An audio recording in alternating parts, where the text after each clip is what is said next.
Ahí está.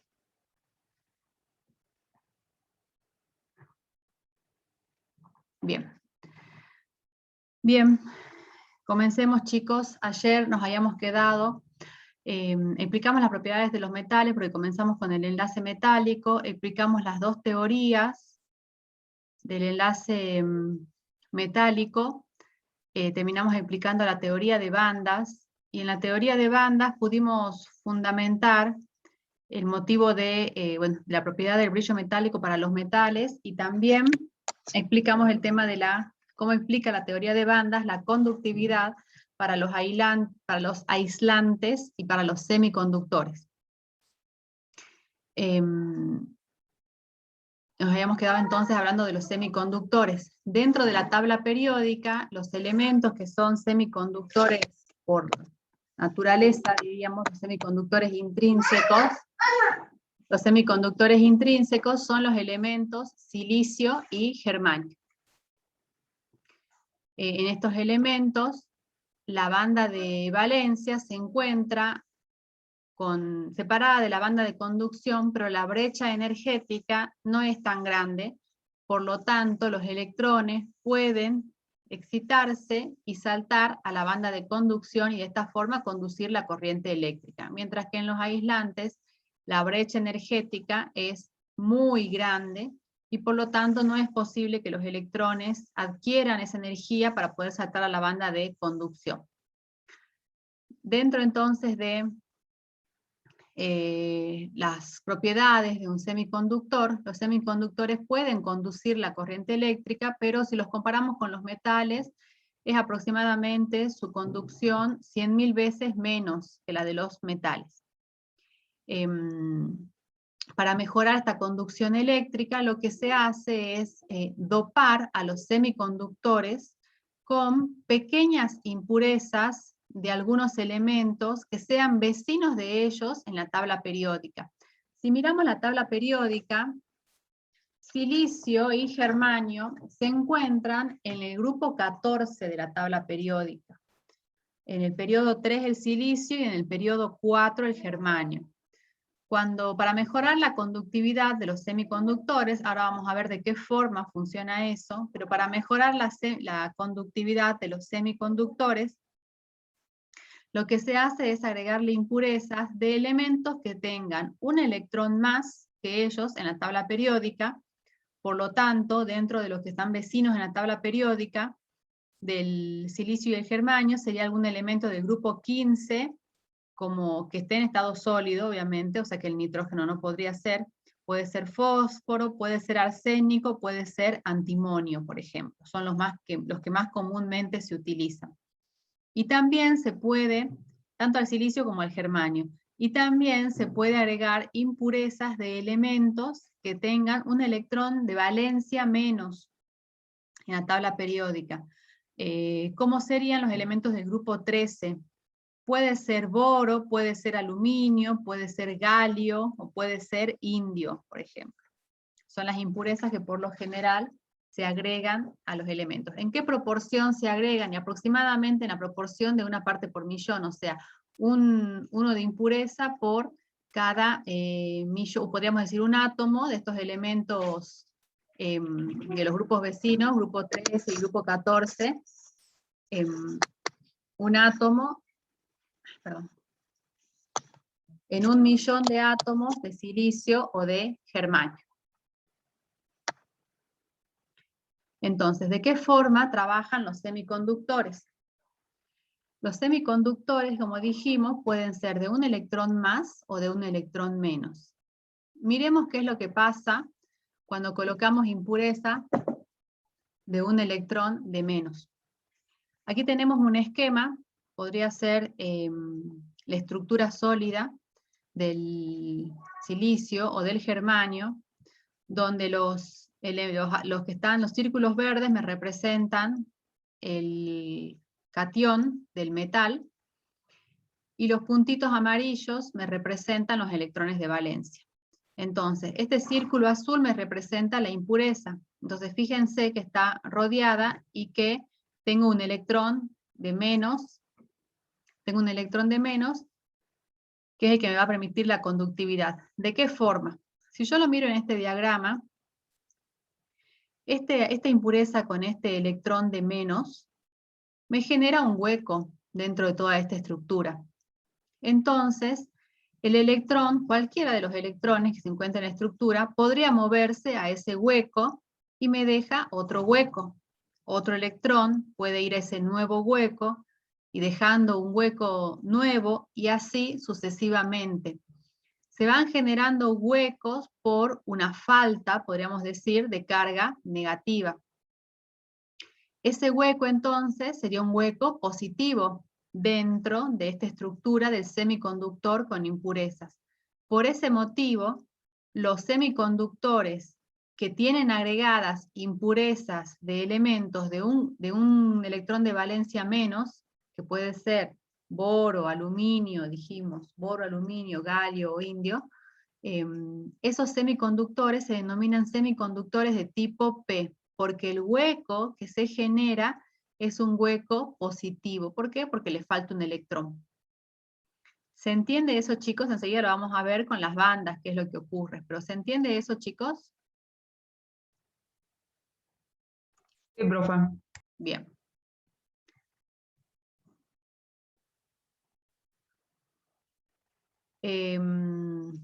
Tenemos los otros semiconductores que son a los que le agregamos impurezas de elementos que tienen un electrón de valencia más. En esta estructura, entonces, fíjense, sería el círculo rojo con el elemento que tiene más electrones alrededor. En este caso, lo que genera esa carga negativa extra, podríamos decir que se encuentra dentro de la estructura del semiconductor, de la estructura sólida del semiconductor, es que tengamos un electrón que esté como sobrando, podríamos decir. Entonces, si ese electrón podría empujar a uno de los electrones en la estructura y moverlo, y de esa forma ir moviendo otro, y ese movimiento de los electrones es el que va a producir o a facilitar la corriente eléctrica. Como tenemos un exceso de cargas negativas, o una carga negativa de más, podríamos decir en la estructura, yo digo una, pero en realidad si agregamos en proporción de 1 en 1.000.000, tendríamos algunas más, pero fíjense que es muy pequeñito lo que se pone de impurezas, y se mejora significativamente la conductividad.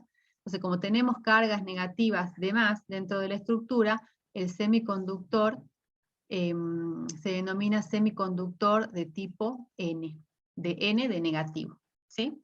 Entonces serían los elementos que pueden tener impurezas de elementos de grupo 15, como indica acá, arsénico, fósforo o antimonio. Esto mismo lo podemos fundamentar con la teoría de bandas. En la teoría de bandas, tenemos aquí lo que estoy indicando con el puntero del mouse, cómo quedarían las bandas del semiconductor de tipo P.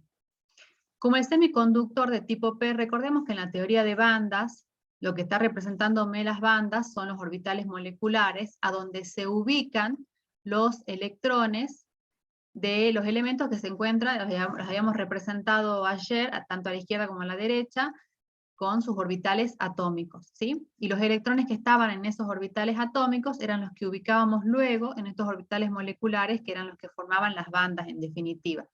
Y que el conjunto de n orbitales moleculares me formaban de los enlazantes la banda de valencia y de los antienlazantes la banda de conducción.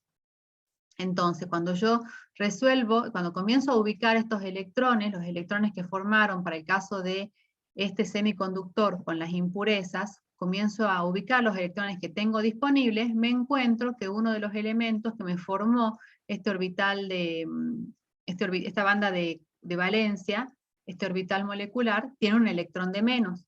Por lo tanto, cuando comience a llenar la banda de valencia, van a quedar orbitales dentro de la banda de valencia sin llenar. El movimiento hacia esa zona de la banda de valencia, que acá está representada como que está libre de electrones, por eso no está pintada, fíjense, me va a facilitar la corriente eléctrica y también me permite que los electrones se desplacen hasta allí, ese movimiento me mejora la conductividad y también, por supuesto, que salten a la banda de conducción. De esa forma, entonces, se explica la teoría de bandas, cómo conduce un semiconductor con impurezas. Si analizamos el semiconductor de tipo N, dijimos que en el semiconductor de tipo N, podríamos decir que tenemos electrones de más. Cuando comencemos entonces a llenar la banda de valencia, esa banda va a quedar llena y nos van a quedar electrones todavía para ubicarse. Esos electrones, como los vamos llenando de acuerdo al principio Aufbau, de menor a mayor energía, los vamos a tener que comenzar a ubicar ya en la banda de conducción, porque no vamos a tener más orbitales moleculares enlazantes, que son los que forman la banda de valencia, y por lo tanto, como estarían en la banda de conducción, permitirían la conducción de la corriente eléctrica. De esta forma, entonces, la teoría de bandas explica el agregado de impurezas de elementos que tienen un electrón más a un semiconductor intrínseco. ¿Se entiende, chicos, eso?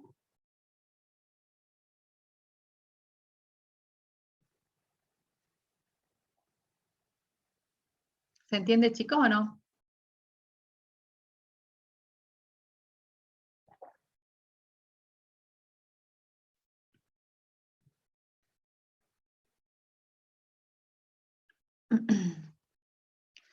Bien, gracias por contestarme.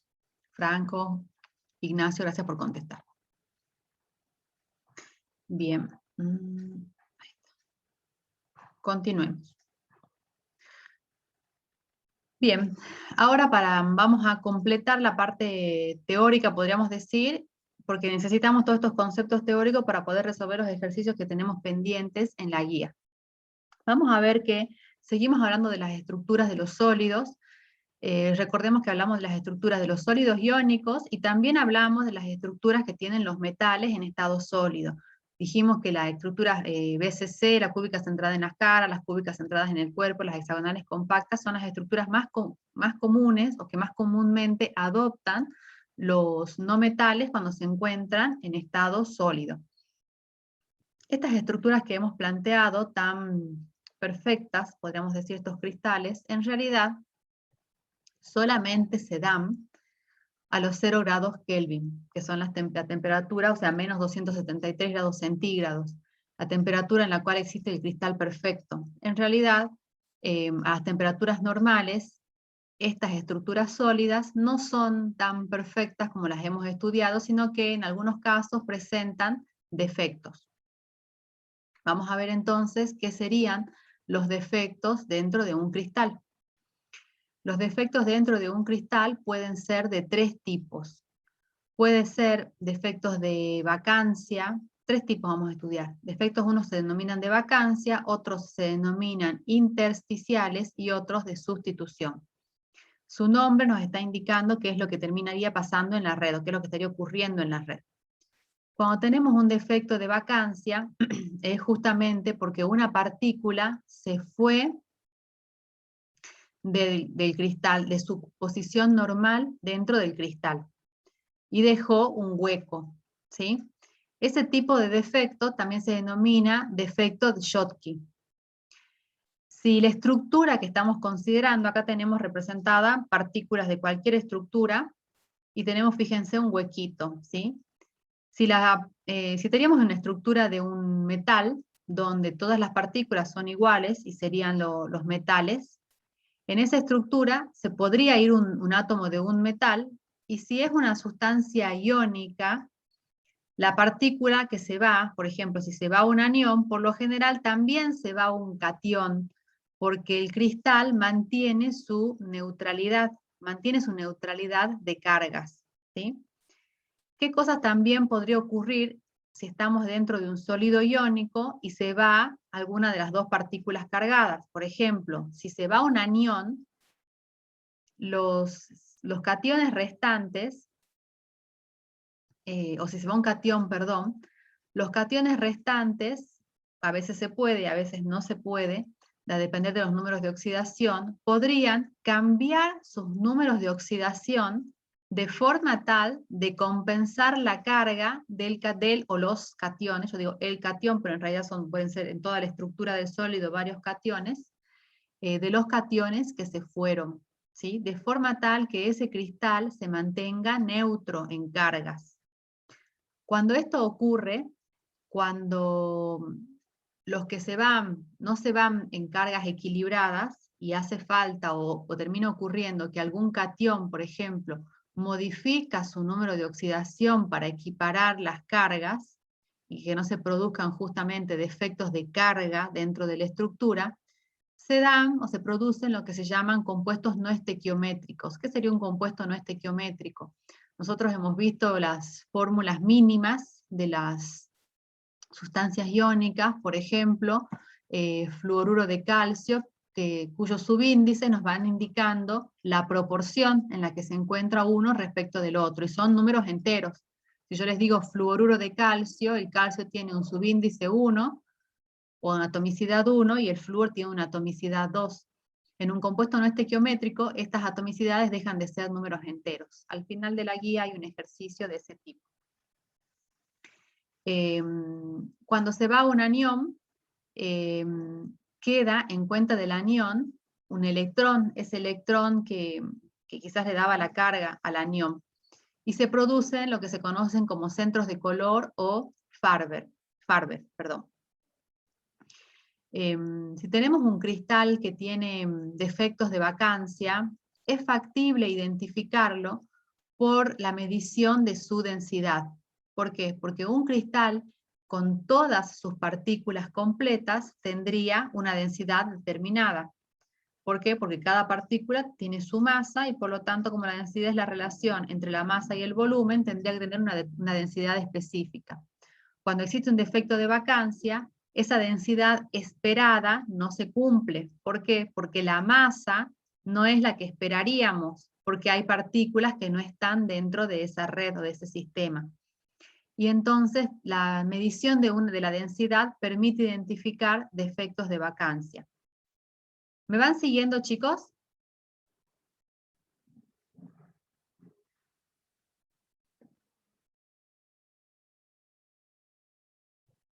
¿Me van siguiendo con esto que les dije? Les quiero hacer una pregunta. ¿Se entiende? ¿No se entiende?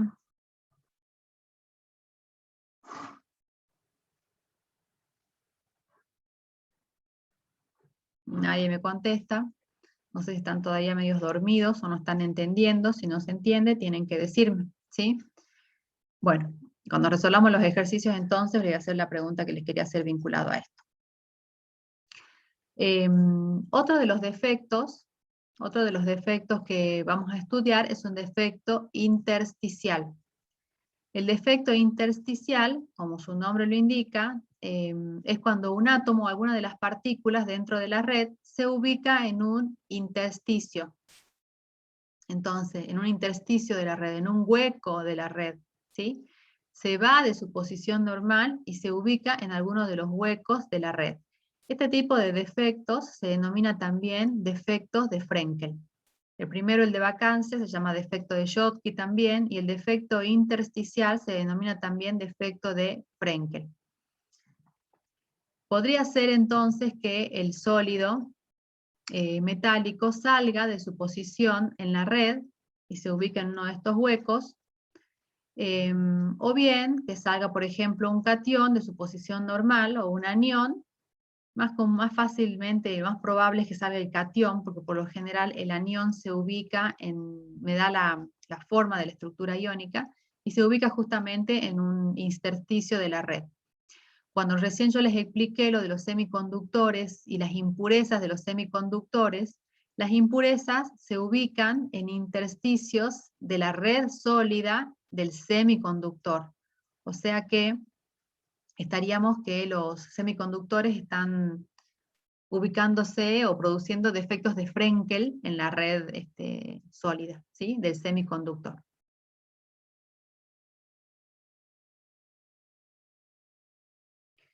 El tercer tipo de defecto que vamos a ver es el defecto de sustitución. Como su nombre lo indica, se trata de que una partícula es reemplazada por otra. En el caso de la estructura sólida de un metal, puede ser que el átomo de un metal sea reemplazado por otro en la estructura. Esto se da por lo general cuando se hacen aleaciones de metales. Y es factible cuando los tamaños de los metales son similares. También podría darse con algunas sustancias iónicas, algún defecto de sustitución, ¿sí? Que reemplazamos partículas o cationes o aniones por otras. Serían entonces estos los tres tipos de defectos que podemos llegar a encontrarnos dentro de las redes cristalinas que hemos estudiado, ¿sí? Ahora tendríamos que comenzar con los ejercicios. Todos los ejercicios que quedan vamos a comenzar a hacer ahora. ¿Cómo vamos, chicos? Nos faltaba un poquito de teoría y ahora vamos a aplicar lo que hemos visto y en los ejercicios. ¿Se entendió esto último?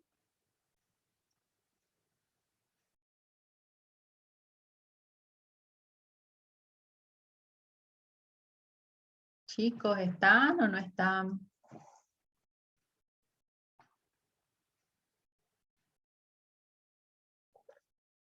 Bien, gracias Sara por responder, gracias Maximiliano, gracias Magalín, gracias Ignacio y Franco que me habían respondido temprano. Bien. Profe, ¿Sí? ahí cuando dice que los radios deben ser parecidos, tienen que estar casi a la par nomás en la tabla periódica, o sea, puede ser, en el caso de un electronegativo, alguien que tenga muchísimo más electronegatividad que otro.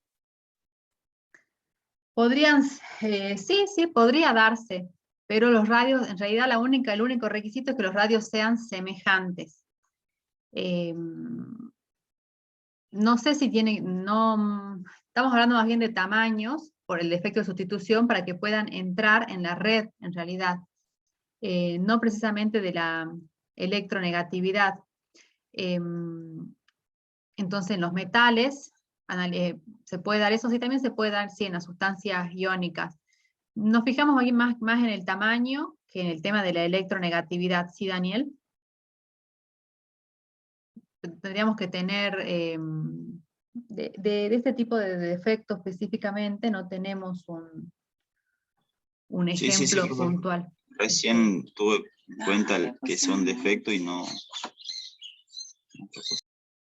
Que hayas entendido que son defectos, son lo que se puede llegar a presentar en una red cristalina. O sea, el cristal perfecto a partir del cual en realidad hacemos todos los cálculos, no ocurre, ¿sí? Sino que en las redes sólidas nos vamos a encontrar con este tipo de situaciones. Bien. Entonces, comencemos a resolver los ejercicios. Ahora vamos a resolver el ejercicio 7. A ver.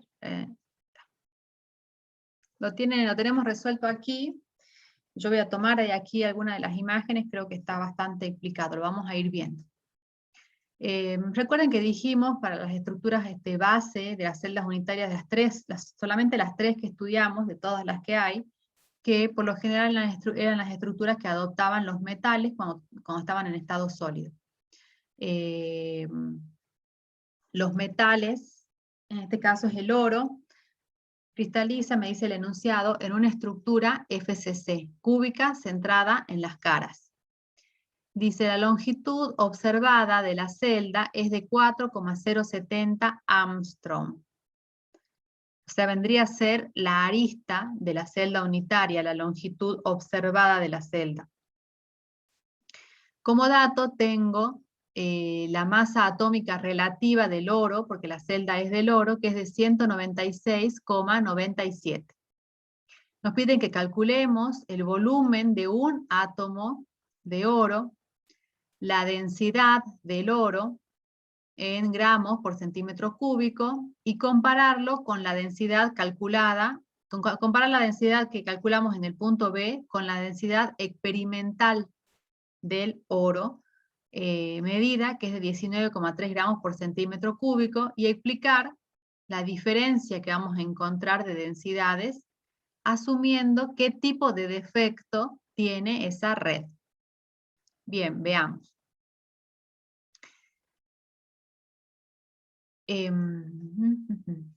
Tenemos que en principio calcular el volumen del átomo de oro. Con los datos que tenemos, ¿qué datos tenemos? Tenemos la arista de la celda y la masa relativa. la masa atómica relativa del oro, y nada más, ¿sí? Bueno, y luego la densidad. La arista de la celda nos va a permitir sacar el dato del volumen. Como asumimos que las partículas de oro son esféricas, el volumen de una esfera es 4/3 de pi por el radio al cubo. Lo que necesitaríamos obtener entonces es el radio del oro a partir de los datos que tenemos.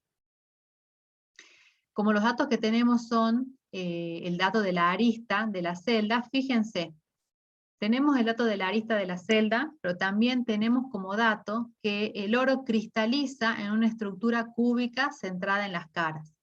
Yo lo que representé aquí es una de las caras de la estructura cúbica centrada en las caras, ¿sí? Donde tenemos, fíjense, las partículas de los vértices y la partícula del centro de la cara.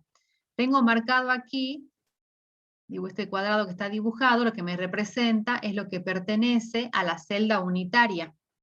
Recuerden que ayer vimos que en las celdas unitarias las partículas de los vértices se compartían con 8 celdas unitarias, ¿sí? Por eso está esto representado aquí, justo hasta el centro, podríamos decir, de la partícula. Como tenemos el dato de la arista, tenemos el dato de este lado, que está aquí, que sería igual que el que está aquí arriba, porque es un cuadrado, ¿sí? Perdón, es un cubo. Y a su vez, fíjense, podemos trazar, para lo que corresponde a la cara de la celda unitaria propiamente, la diagonal. Esa diagonal, ¿a qué es igual? A un radio del oro, con otro radio del oro, con otro radio del oro, y con otro radio del oro. En total, 4 veces el radio del oro. Entonces, nuevamente podemos aplicar Pitágoras y aplicar el teorema de Pitágoras de que la hipotenusa, que sería la diagonal, es igual a la suma del cuadrado de los catetos. Y es lo que tenemos aquí aplicado. 4 radios del oro al cuadrado vendría a ser la hipotenusa de este triángulo rectángulo que tengo aquí representado. Es igual a la suma de los cuadrados de los catetos. A al cuadrado más la arista al cuadrado más arista al cuadrado, arista al cuadrado y arista al cuadrado, ¿sí? Lo que viene ahora es simplemente trabajo matemático. Aplico, acá me quedaría 2 veces arista al cuadrado, que es lo que tengo acá, y le aplico a ambos miembros raíz cuadrada. Me queda entonces 4 radios igual a la raíz cuadrada de 2, arista, la arista de esta celda, y de allí puedo despejar el radio. Puedo despejar el radio, que me queda que es igual a la raíz de 2 por la arista, todo eso sobre 4. Podemos entonces, a partir del dato de la arista, que es lo que nos indicaba el enunciado, que era de 4,07 Armstrong, podemos reemplazarlo en la ecuación que hemos obtenido para calcular el radio de la partícula o el radio del átomo de oro. Y con el dato del radio del átomo de oro lo podemos reemplazar en la expresión del volumen de la esfera, que sería el volumen de la partícula del oro, y calcular el volumen del átomo. ¿Se entiende, chicos? ¿Se entiende cómo lo haríamos? Como que se complica un poco, profe, porque, o sea, el radio del oro, cuando lo elevo al cubo en la fórmula que está abajo, me dice que es radio de 2 sobre 4, pero el radio que hemos calculado es raíz cuadrada de 2 aristas sobre 4. No, no, acá fíjate que el radio es, quizás que yo tendría que, a ver, ¿sabes qué? Vamos a... No, es raíz cuadrada de 2 sobre 4 por arista.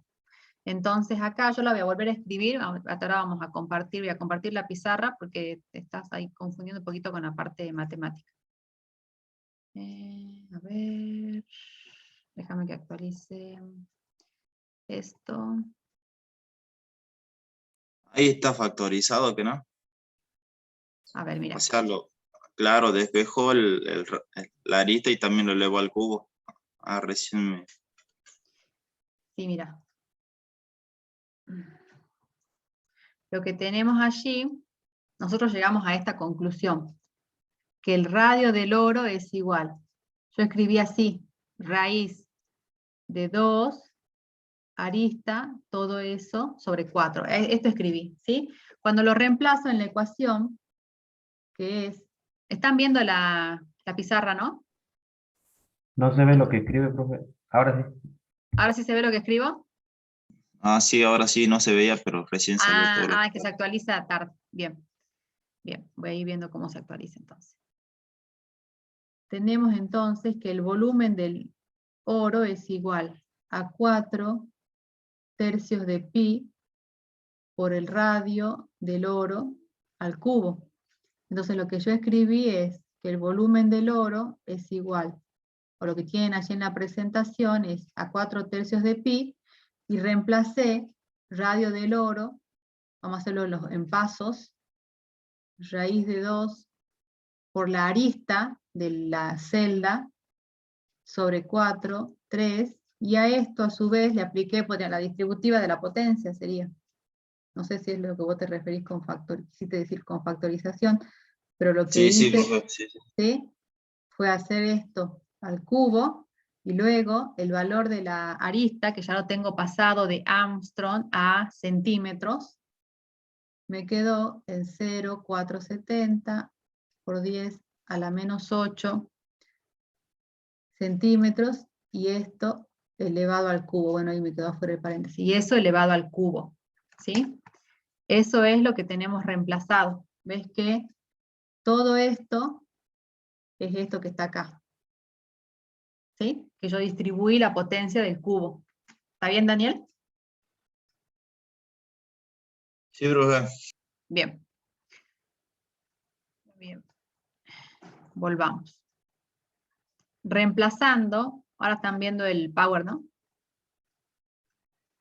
¿Están viendo el power ahora, no? Sí. ¿Chicos? Sí. Bien.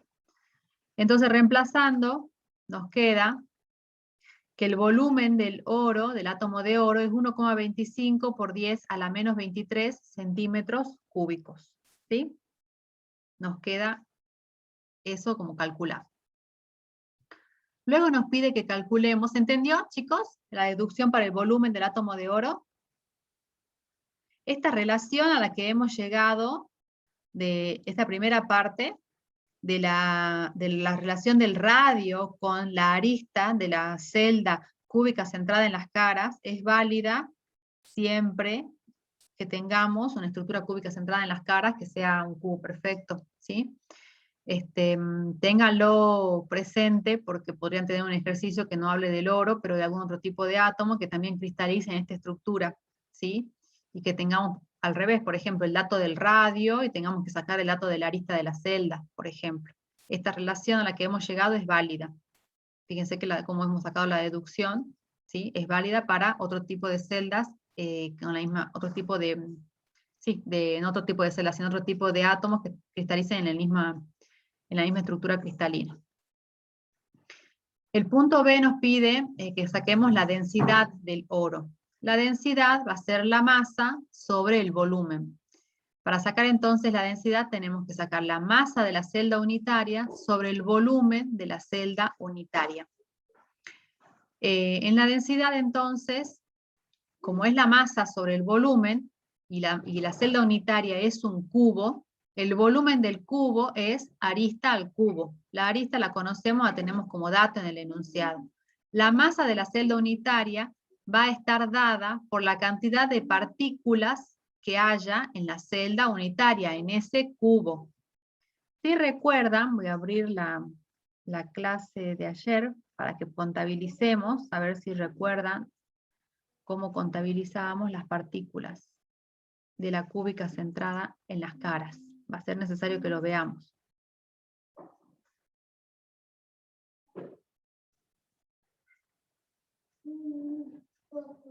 Acá está.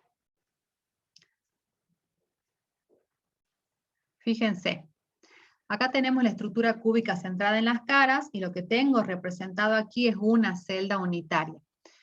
Para saber la cantidad como vamos a sacar la densidad, fíjense entonces que es masa sobre volumen, el volumen va a ser el volumen de este cubo que estamos viendo representado. Esta sería una celda unitaria genérica, cúbica centrada en las caras. Y la masa le corresponde a la masa de las partículas que estén dentro de la celda. Para ello tenemos que contabilizar las partículas que están dentro de la celda. Entonces, este cubo me permite hacerlo. Las partículas de los vértices, habíamos dicho que se compartían con 8 celdas unitarias. Esta que está acá, dibujada, sería una. Fíjense, la vecina que está para este lado, que les estoy marcando con el mouse, sería otra. Hacia adelante de esta vecina, podríamos decir coincidiendo este vértice, sería la otra celda. Y adelante, como saliendo del plano, podríamos decir de la computadora, sería la otra. Creo que tengo una imagen mejor, ahora la busco. Tendríamos entonces allí cómo esta partícula se comparte con 4 en su plano, y lo mismo sería, por acá tenemos la partecita de abajo de la partícula, lo mismo ocurriría arriba con otras 4. En total, cada partícula del vértice se comparte con 8 celdas unitarias. A esta celda unitaria entonces le corresponde solo 1/8 de la partícula que se encuentra en el vértice. Y en esa misma situación van a estar todas las partículas de los vértices de la celda unitaria. ¿Se entiende eso, chicos?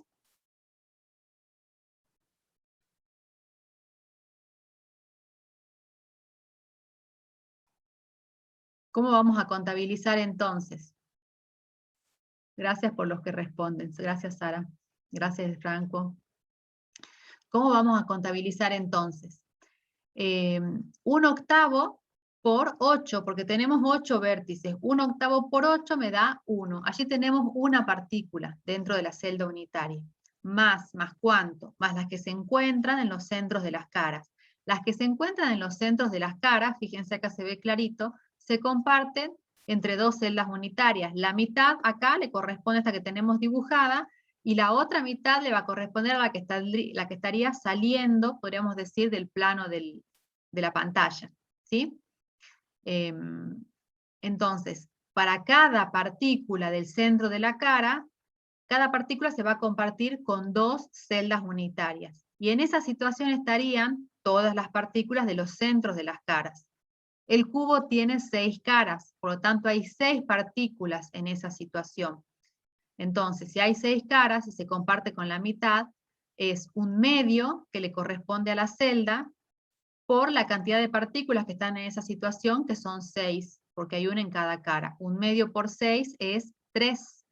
Teníamos una partícula por la de los vértices, más 3, que sería el total de las de los centros de las caras. En total, en una estructura cúbica centrada en las caras, hay 4 partículas. Esta contabilización que yo estoy haciendo, la van a repetir ustedes en el laboratorio. Entonces, en la estructura cúbica centrada en las caras, tenemos en total 4 partículas. Volviendo al ejercicio, la masa de la celda unitaria entonces va a ser igual a la cantidad de partículas que tengamos por la masa de cada partícula. Las partículas recién las contabilizamos y en total son 4, por la masa del átomo de oro. Tenemos como dato la masa atómica relativa del oro. A esa masa la podemos llevar a, sería en UMA, correspondería a la masa de un átomo de oro, o también, si la utilizaríamos en gramos, a esa masa atómica relativa, tendríamos que dividir por el número de Avogadro, ¿sí? Y que nos quedaría el número de Avogadro metido aquí en la ecuación, debería darnos el mismo resultado. Entonces, yo tengo acá 4 por la masa atómica relativa, 196,97 UMA, que aquí ya la pasé a gramos. Voy a buscar de obtener la densidad en gramo por centímetro cúbico, porque la tengo que comparar luego con el dato que tenemos en el enunciado. Entonces, la densidad nos va a quedar 4 por 3,27 por 10 a la menos 22 gramos, sería las 196,97 UMAS pasadas a gramos, sobre la arista al cubo, que la arista era dato en el enunciado. La arista, que estaba en Armstrong, expresada en centímetros. La elevo al cubo. Aplicando esto, el resultado que nos da es de 19,4. ¿Se entendió, chicos, eso?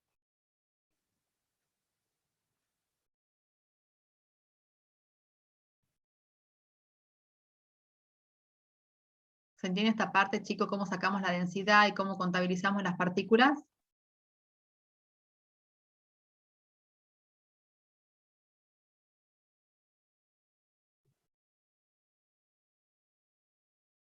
Bien. Sí, se Sí, entiende. ¿Me profe, dice? Bien. ¿cuál es la relación de un UMA con gramos? Y la equivalencia, no la sé de memoria, la tenemos en la tabla, ya te la digo. Uy. Es de una unidad de masa atómica, la tengo en kilo, sería en kilo, 1,66 por 10 a la menos 27 kilos, es una UMA. Y en gramos habría que, el menos 27 sería la menos 24 en gramos. Sería por 10 a la menos 24, el mismo número, y por 10 a la menos 24 sería en gramos, porque corro 3 lugares. ¿Sí? Bien. ¿Alguna pregunta, chicos, de este procedimiento para sacar la densidad? ¿Alguien se quedó con dudas?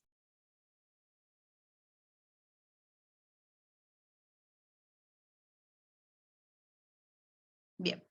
Milagros me dice que no, continuamos. El siguiente paso, fíjense que el enunciado me dice que comparemos la densidad calculada. La densidad calculada era de 19,4. Que comparemos la densidad calculada con la densidad experimental. La densidad experimental fue la medida efectivamente para el oro. Esa densidad experimental me dice que es de 19,3. Y que expliquemos esta diferencia de densidad proponiendo algún tipo de defecto en la red. Recién estudiamos los defectos de vacancia, de intersticial y de sustitución. En el caso de el defecto de, fíjense que tenemos una densidad real, podríamos decir, inferior a la densidad teórica, que es la que hemos calculado. ¿A qué se deberá eso? En otras palabras, si la densidad es la relación entre la masa y el volumen, podríamos decir que, y el volumen lo sacamos con la arista, que era dato, podríamos decir que la masa de la celda es menor, ¿sí? Por eso esa relación entre la masa y el volumen me está dando menos. Por lo general, las diferencias de densidades me permiten evidenciar defectos de Schottky o de vacancia. ¿Por qué? Porque tenemos menos masa que la que tendríamos que tener en esa celda, porque alguna de las partículas de la celda se fue, ¿sí? Se fue de la red, y entonces me quedó un hueco allí, y por eso la masa es menor, y por lo tanto la densidad también termina resultando menor. Entonces, cuando comparamos densidades, cuando las densidades experimentales son menores que las densidades teóricas, por lo general es porque la red sólida tiene un defecto de vacancia o de Schottky, ¿sí? Y como hay huecos que no están ocupados por los átomos, como dice acá, la densidad disminuye. ¿Se entiende eso, chicos? Yo la pregunta que les quería hacer, cuando estábamos viendo los defectos de vacancia, que fue el primero que vimos, y que dijimos que para detectar la vacancia se miden las densidades de los cristales, y se compara, les dijimos, con las que deberían tener si no tuvieran vacancia, es lo que estamos haciendo ahora, ¿sí? Yo lo que les quería preguntar es que si hay un defecto de vacancia, ¿cómo es entonces la densidad del cristal respecto del experimental? Eso les quería preguntar, pero bueno, acá ya tenemos un poco la respuesta. La densidad experimental del cristal termina siendo inferior a la densidad que debería tener justamente por ese defecto, por ese hueco que hay en la red, ¿sí? Y por lo tanto ese hueco debido a que hay una partícula o varias partículas menos. ¿Se entiende, chicos?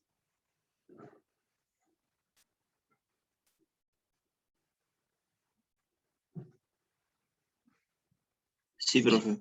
Bien, bien. Gracias por responder, Sara, Daniel. Bien. Continuemos con el ejercicio 8. En el ejercicio 8 tenemos una celda unitaria de un material cerámico. O sea, tenemos un sólido formado por átomos de diferentes elementos.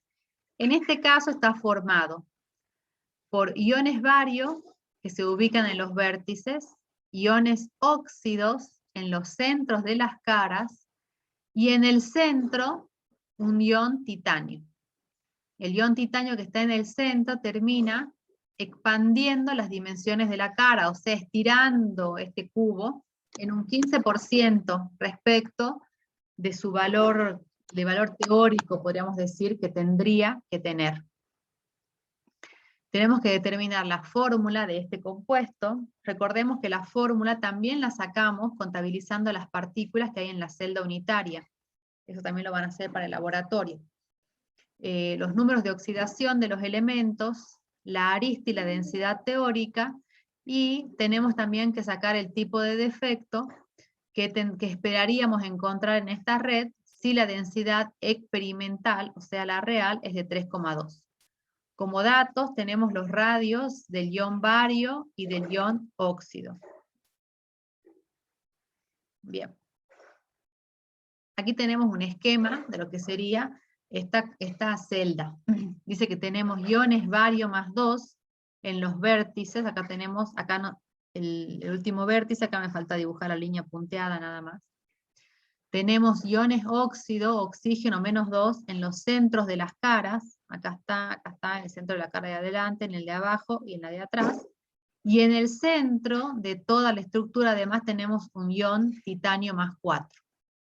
Lo primero que tenemos que hacer es determinar la fórmula del compuesto. Para determinar la fórmula vamos a contabilizar las partículas que se encuentran en la celda unitaria.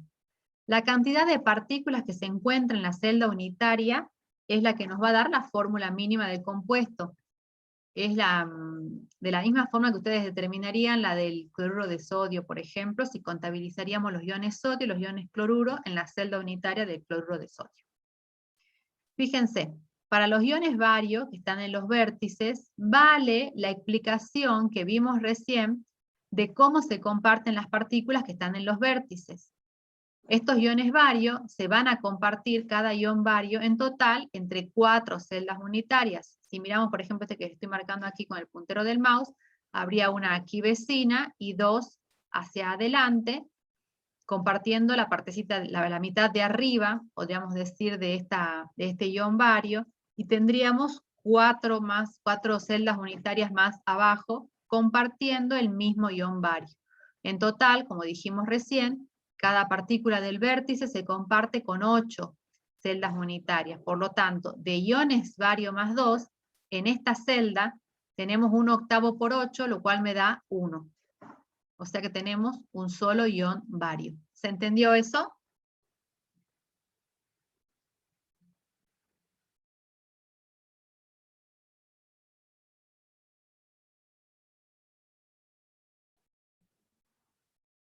Bien.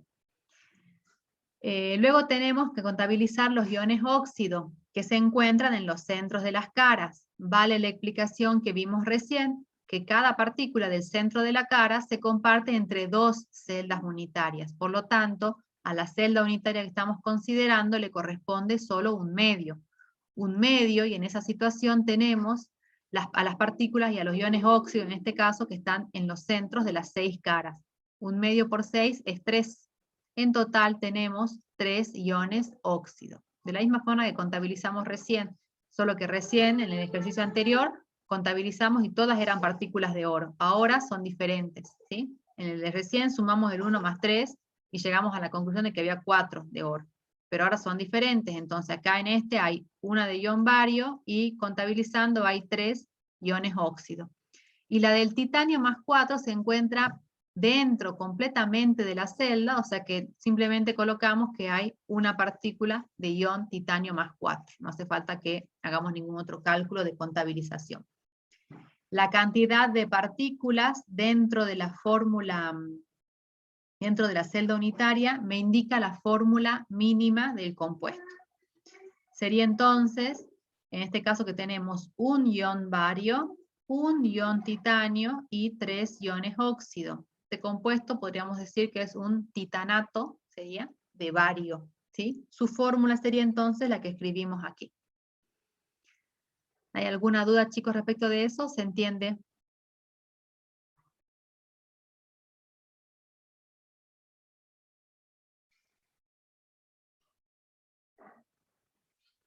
Bien, se entiende bien. Bien, Sara, gracias. Ahora vamos con la segunda parte, que lo que nos pide, la segunda parte que saquemos, bueno, perdón, lo que no hicimos fue sacar los números de oxidación, en realidad, eso me estoy comiendo, porque ahora ya vamos a la parte, está acá en realidad, sí, acá están los números de oxidación. Fíjense, ¿cómo sacamos los números de oxidación? El enunciado, yo les dije en realidad directamente el ion óxido, bueno, el ion titanio decía iones bario. El enunciado no decía, como les vengo diciendo yo, iones bario más 2 o iones titanio más 4. No decía el enunciado. Simplemente nos decía que estaban los iones óxido en los centros de las caras. Entonces, borremos esto que está acá, pero ¿cómo vamos a razonar los números de oxidación? ¿Cómo lo hacíamos? Para sacar las fórmulas, ¿sí? El dato que sí tenemos es que tenemos iones óxido, y el ion óxido sabemos que tiene carga menos 2, ¿sí? Entonces del ion óxido sí podemos afirmar que tiene carga allí menos 2. Luego, ¿qué posibilidad tenemos para el ion bario? Si vamos a la tabla periódica, el bario solo puede tomar como estado de oxidación el más 2. Así que por ese lado no tendríamos duda respecto de los iones barios, que solamente va a poder tener más 2.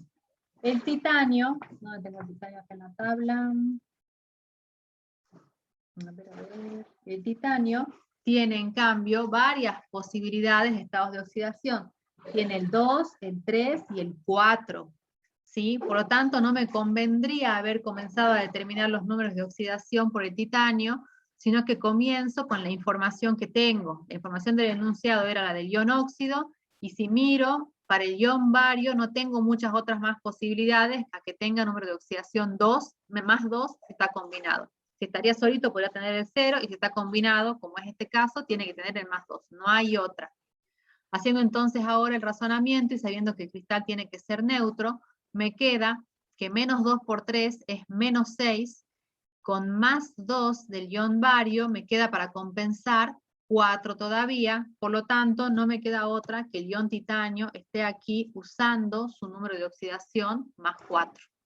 ¿Sí? Y eso serían, de esa forma en realidad sacamos los números de oxidación de los elementos, que yo en realidad se los conté directamente acá, se los anticipé antes de hacer el razonamiento, pero el razonamiento sería el que hicimos recién. ¿Sí? Creo que de sacar los números de oxidación no hay dudas. Continúo con, ahora sí, el punto C, que me pide que saquemos la arista de la celda y la densidad teórica, lo que les decía recién. Tenemos que sacar la arista, y nuevamente vamos a recurrir a nuestros conceptos, a nuestros conocimientos del teorema de Pitágoras, y a los conocimientos de que la celda, fíjense, sería una celda, una mezcla, en realidad una cúbica centrada en las caras, con una partícula en el centro además, pero que sabemos entonces que en las caras los vértices están ubicados o ocupados por los iones bario, que serían los verdes, y el centro está ocupado por el ion óxido. Si tomamos entonces una de las caras, fíjense, tenemos el radio, y si queremos sacar la diagonal, nuevamente fíjense que yo marqué aquí lo correspondiente a la celda unitaria, porque esto que está aquí es lo que se comparte con otras celdas. Entonces, si queremos sacar la diagonal correspondiente a esta cara, sería que tengo el radio del bario más 2, el radio del ion óxido, otro radio del ion óxido, y nuevamente el radio del ion bario más 2. A eso sería igual la diagonal, o sea, a 2 radios del bario más 2 radios del óxido.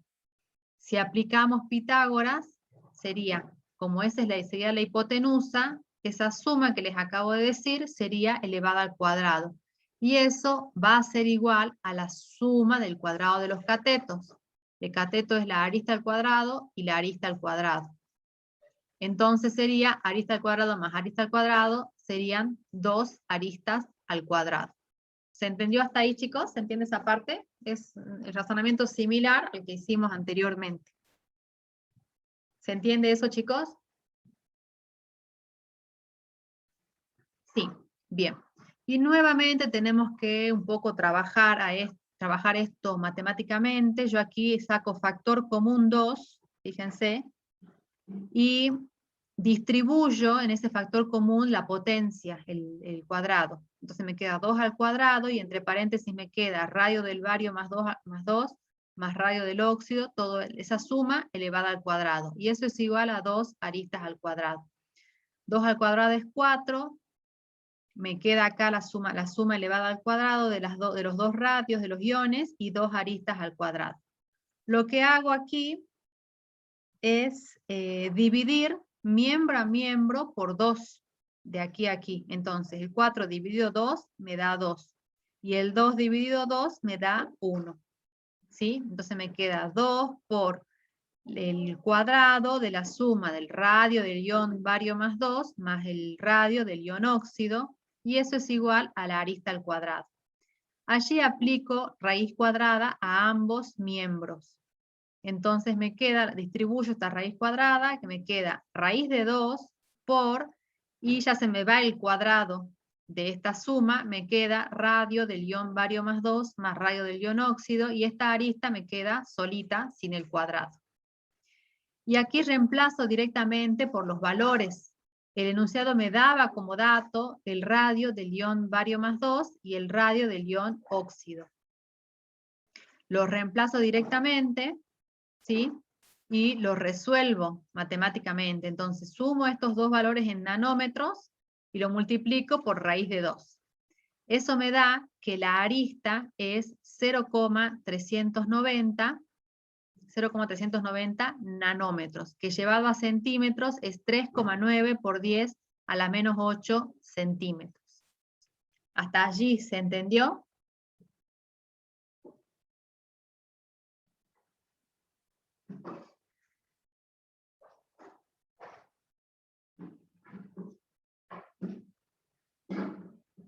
¿Hasta allí se entendió, chicos? Sí, me dicen bien.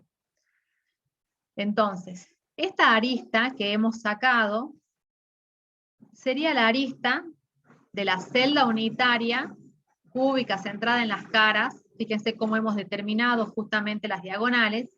Pero la particularidad de esta celda es que adentro le metieron, o tiene, no le metieron, pero él tiene un ion titanio. Y que ese ion titanio me termina expandiendo en realidad este cubo. Entonces, esta arista que sacamos recién sería como una arista teórica, pero la celda tiene un ion titanio que expandió sus dimensiones en un 15%. O sea que la arista real de eso dice el enunciado, ¿sí? El enunciado me decía, ante el enunciado, la presencia del ion titanio expande las dimensiones de la cara en un 15%. O sea que me estira la cara, que la cara son los 4 veces la arista, ¿sí? Entonces, tenemos que sacar la arista real, podríamos decir, de esta celda en particular, en virtud de ese ion titanio que tienen en el centro. La que sacamos es la teórica. Entonces la real es un 15% más grande que la teórica. Por lo tanto, multiplico la arista que acabo de calcular, la teórica, por 1,15 para aplicarle ese 15%. Y me queda entonces que la arista real de esta celda es de 4,485 por 10 a la menos 8 centímetros. ¿Se entiende eso último?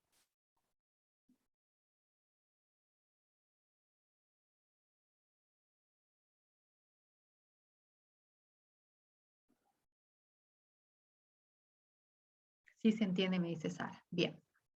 Yo entonces continúo, si nadie me frena, que pida que repita algo, continúo. Tenemos entonces ahora sí determinada la arista real de esta celda. Recuerden que esto que acabo de hacer, tengan presente, mejor dicho, que esto que acabo de hacer lo hago porque el enunciado me dice que están expandidas las dimensiones de esta celda unitaria, ¿sí?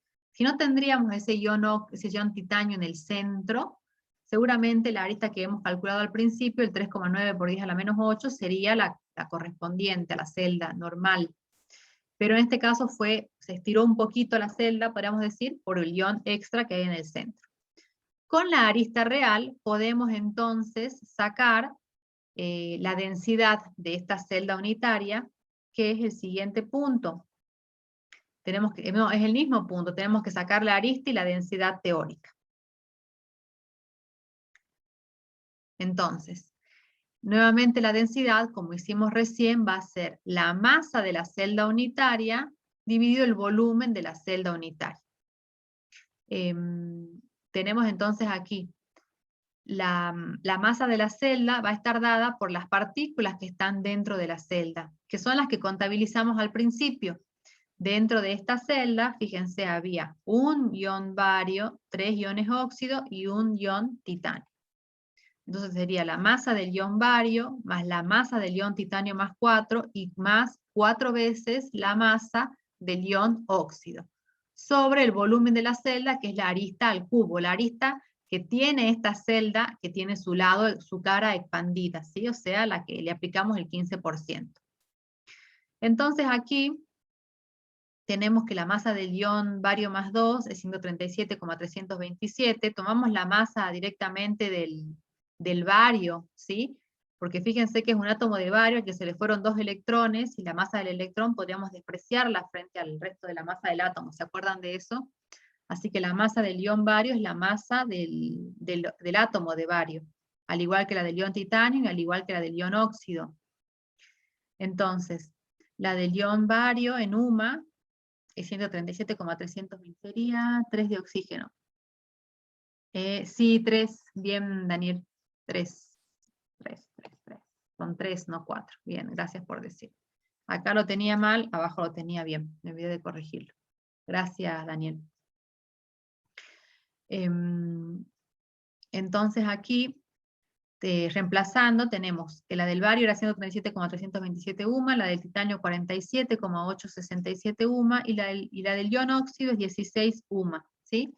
Pasadas a gramo, me queda que la del ion bario es 2,28 por 10 a la menos 22 gramos, que la del ion titanio es 7,95 por 10 a la menos 23 gramos, y la del ion óxido es 2,66 por 10 a la menos 23 gramos, y la multiplicamos por 3. Esa sería la masa que tengo dentro de la celda unitaria, y la divido por el volumen, que es la arista incrementada en el 15% elevada al cubo. Eso me da que la densidad de la celda unitaria y de este cerámico sólido es de 4,29 gramos sobre centímetro cúbico, ¿sí? Y el enunciado me dice, una vez que saquemos la densidad, teórica, que en realidad esa celda tenía una densidad de 3,2. Esa celda tenía una densidad de 3,2. Experimentalmente. Esperaríamos que su densidad sea de 4,29 gramos sobre centímetro cúbico. Pero cuando se mide en la práctica, su densidad termina siendo de 3,2. Tenemos que predecir el tipo de defecto que esperaríamos encontrar en esa red si estamos viendo que en realidad su densidad no es la esperada, no es de 4,29, sino que es de 3,2. ¿Qué tipo de defecto tendría? A ver ahora si estamos en condiciones de decirlo.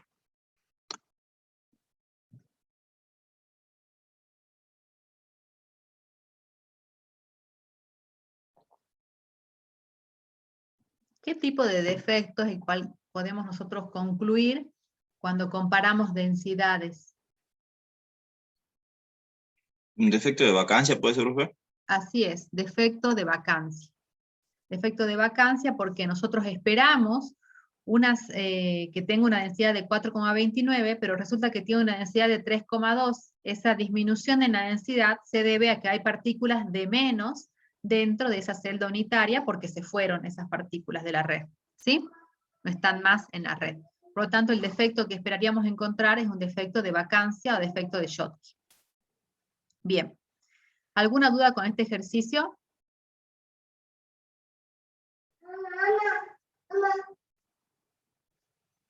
¿Alguna duda con este ejercicio, chicos?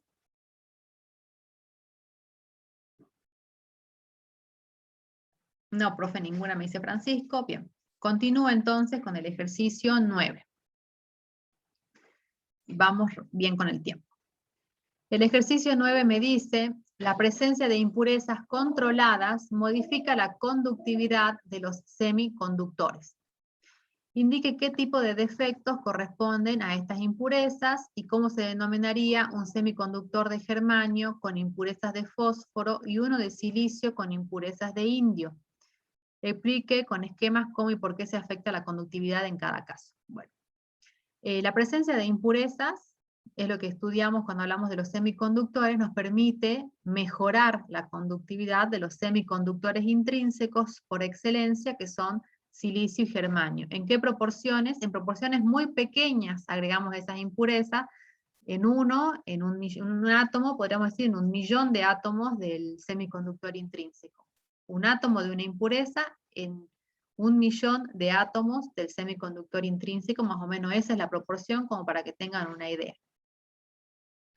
¿Qué tipo de defectos corresponden a estas impurezas? A ver, tienen la presentación, a ver si leen qué tipo de defectos dijimos que son los que ocurren cuando nosotros introducimos las impurezas dentro de la red sólida del semiconductor. A ver, fíjense porque lo dije y está allí escrito y tienen la presentación ustedes para ver.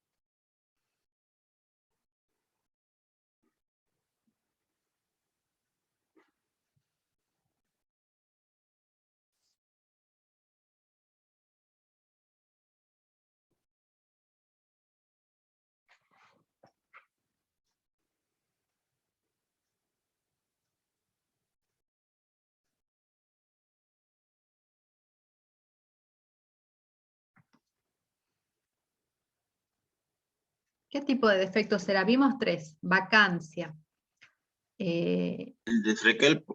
El de Frenkel o intersticial, correcto, ¿sí? Dijimos que las impurezas de, bueno, estaba escrito acá, pero las impurezas de los semiconductores se introducen, las impurezas, mejor dicho, se introducen en los intersticios de la red del semiconductor intrínseco. Entonces, corresponderían a defectos de Frenkel o intersticiales. Luego nos preguntan cómo se denomina un semiconductor de germanio con impurezas de fósforo y uno de silicio con impurezas de indio. El germanio con impurezas de fósforo, recordemos, tanto germanio como silicio, elementos del grupo 14 de la tabla periódica, tienen en su última capa 4 electrones de valencia. El fósforo, si agregamos impurezas de fósforo, el fósforo que está en el grupo 15 tiene 5 electrones de valencia. O sea que introducimos un elemento con un electrón de más.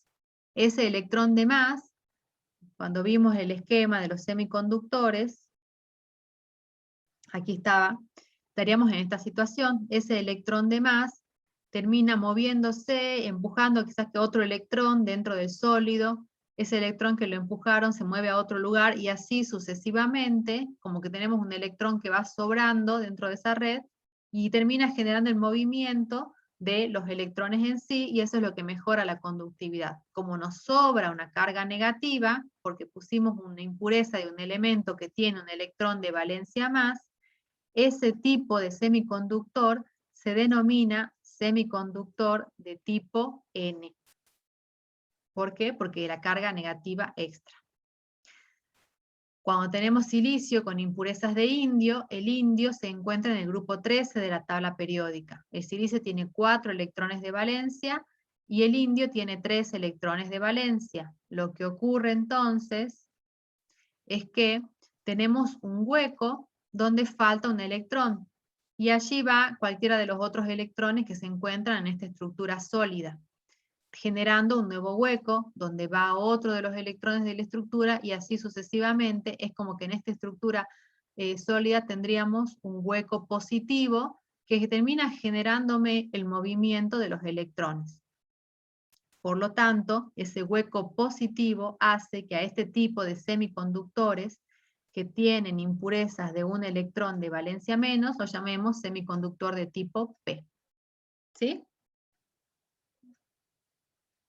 Eso es lo que ya explicamos hace rato y lo acabo de repetir.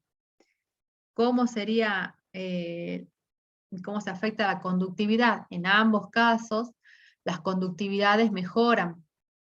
Y el esquema de la teoría de bandas, repito, el que estudiamos hace ratito, ¿sí? El que miramos hace ratito. En el semiconductor de tipo P, donde me falta, podríamos decir, un electrón, parte de la banda de valencia me queda sin tener electrones para completarse. Pero eso me termina facilitando o favoreciendo el movimiento de los electrones que pueden ubicarse en esta parte de la banda de valencia que está libre y a su vez, a partir de allí, saltar a la banda de conducción. El movimiento de los electrones es el que me mejora la conductividad. En el semiconductor de tipo N, tenemos parte de la banda de conducción ocupada con los electrones extras que tenemos por la impureza que agregamos del elemento que tiene un electrón de valencia de más. Entonces, la banda de valencia está completa y además había electrones que, por cómo vamos llenando nosotros los orbitales moleculares, tuvieron que ubicarse en la banda de conducción inevitablemente porque ya no había más espacio en la banda de valencia. Esos electrones entonces se encuentran en la banda de conducción y facilitan el movimiento de los electrones y la conducción de la corriente eléctrica. ¿Sí? De esa forma es entonces que se modifica la conductividad. Y tenemos el ejercicio. ¿Alguna pregunta, chicos, hasta ahí? ¿Del ejercicio de semiconductores?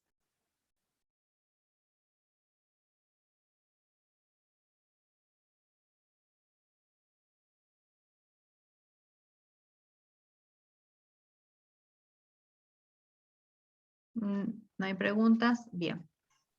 No, profe, me dice Profe, Sara. ¿Sí? con respecto al efecto de sustitución, solamente cambia es el cambio del átomo, ¿no? Sí. Con alguien que tiene el mismo tamaño, ¿no es que se suma o se resta un electrón? No, es un reemplazo. Es un reemplazo de una partícula por otra. Bien, profe, gracias. ¿Sí?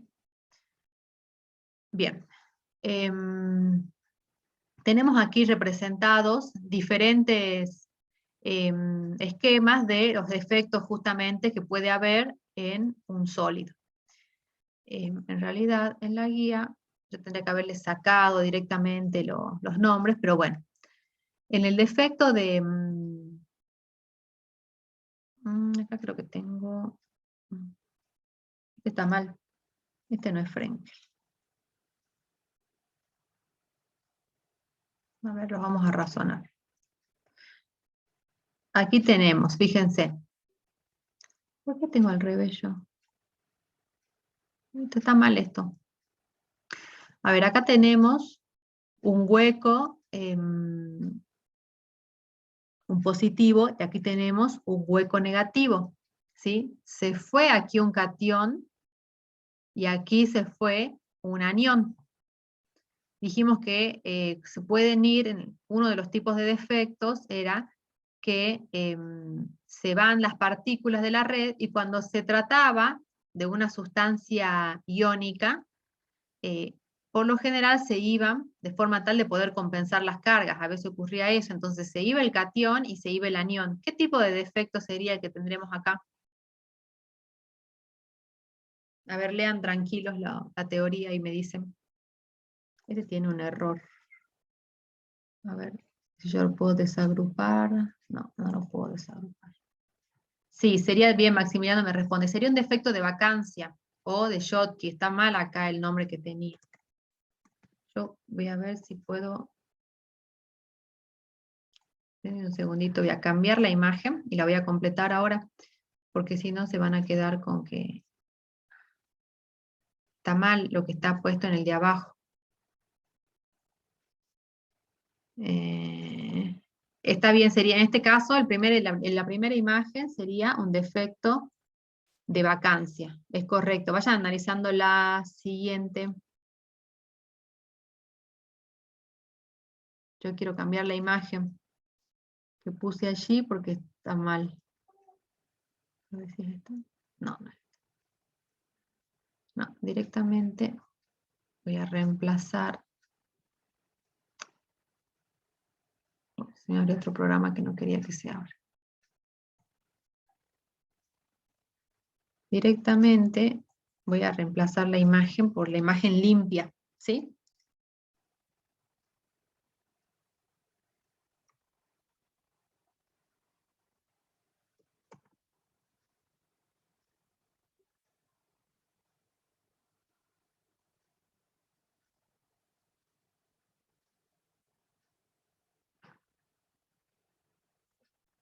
Ahí está, esta la voy a borrar porque tiene un error también. Parece que estaba tildada yo con el defecto de Frenkel cuando hice esto. Bien. La primera entonces sería un defecto de vacancia. En la siguiente imagen tenemos, aquí fíjense, una partícula pintada, tenemos todas las partículas normales, podríamos decir, de esta red, son las que son el circulito blanco adentro. Aquí tenemos una partícula diferente, aquí tenemos un huequito dentro de la red, y aquí tenemos una partícula en el medio de toda la estructura, ¿sí? Esta primera que está aquí arriba, pintadita, oscura, como grandes, tamaño similar a las otras partículas prácticamente, pero un poquitito más grande. ¿Qué tipo de defecto sería? Defecto de sustitución. Sería un defecto de sustitución. Bien.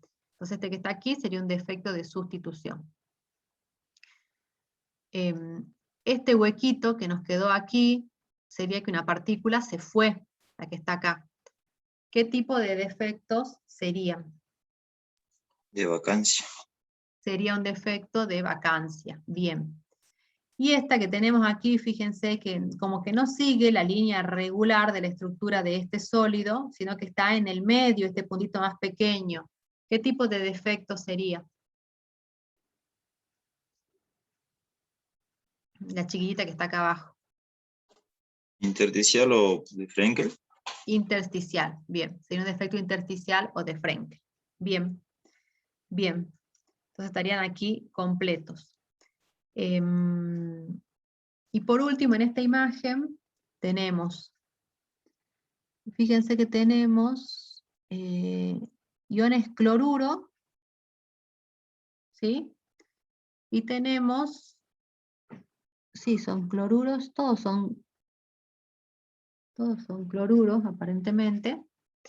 Y aquí nos quedó un electrón de uno de los iones. En uno de los defectos que nosotros hemos leído, dijimos que a veces se va el anión y queda el electrón que le daba la carga a ese anión. Y se producía centros de color, se llaman centros de color que se denominan centros Farbe, ¿sí? Por eso acá tenemos indicado ese electrón que me quedó aquí cuando se fue el anión cloruro, ¿sí? Entonces este que está acá sería en realidad el caso, o la consecuencia, podríamos decir, de un defecto de vacancia donde se va el anión y me queda el electrón. Y me queda entonces, se forma un centro de color que se denomina centro Farbe, que es lo que tenemos aquí marcado. Y aquí yo veo estos que son cloruros también. Me parece que, a ver cómo lo ven ustedes en sus guías. Este me parece que no tiene carga. Esos son cloruros, pero le falta el potasio ahí, sí, en ese hueco. Bien. Los dos, ¿ustedes lo ven a los dos cloruros o a este lo ven como un cloro solo sin carga?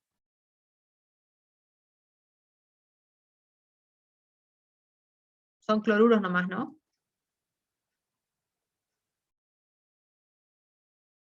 ¿O no? Es un Está cloro sin sin carga. Sí, está sin carga.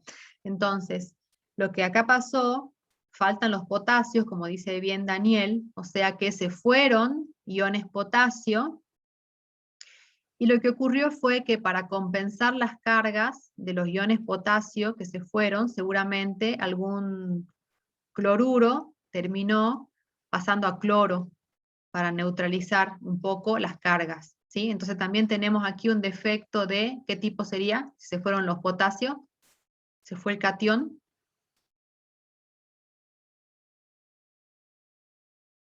Un defecto de vacancia, bien.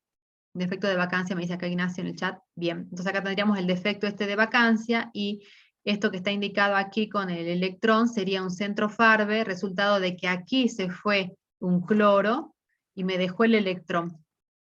Y cuando se fue, me dejó ese electrón, me formó el centro de color, ¿sí? Entonces, en esta imagen es lo que deberíamos marcar. ¿Está bien, chicos?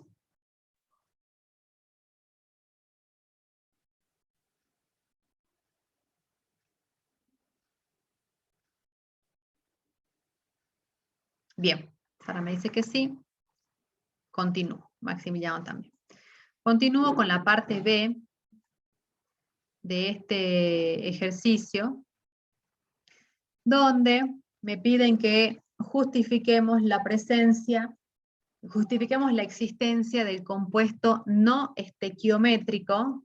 Fíjense este compuesto, yo les mencioné a lo largo de la clase, lo que sería un compuesto no estequiométrico, un compuesto en el que la relación de uno de los elementos con otro de los elementos que están combinados no es de números enteros como estamos acostumbrados a verlos. Fíjense en este caso que es cobre 1,77, azufre. Y me pide que calculemos el número de los iones cobre más 1 y cobre más 2 dentro de esta red, ¿sí? Bien, ¿en qué caso se daban los compuestos no estequiométricos? A ver, lean un poquito, tiene que ver con la parte de con los defectos. A ver, fíjense un poquito en qué caso dijimos que podrían aparecer compuestos no estequiométricos.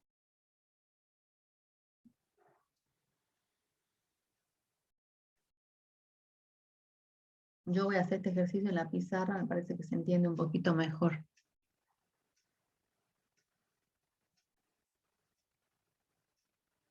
Ahí estamos.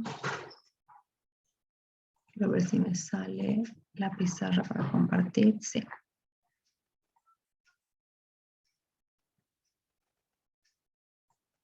Voy a compartir la pizarra, ¿sí? Ahora, para que lo razonemos. Ahí deberían estar viendo la pizarra. Tenemos entonces el compuesto no estequiométrico 1,77 de cobre, azufre. ¿En qué caso se podían dar estos compuestos no estequiométricos?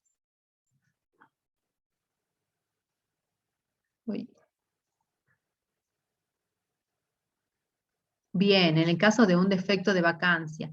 Bien, Ignacio. Va un catión de la red y los cationes que quedan se oxidan para compensar las cargas y para equiparar las cargas, ¿sí?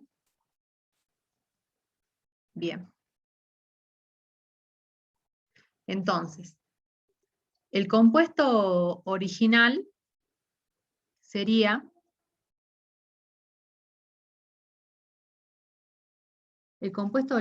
tiene que haber sido este compuesto. Fíjense. El azufre, el sulfuro, cuproso. El azufre en el sulfuro está con estado de oxidación -2.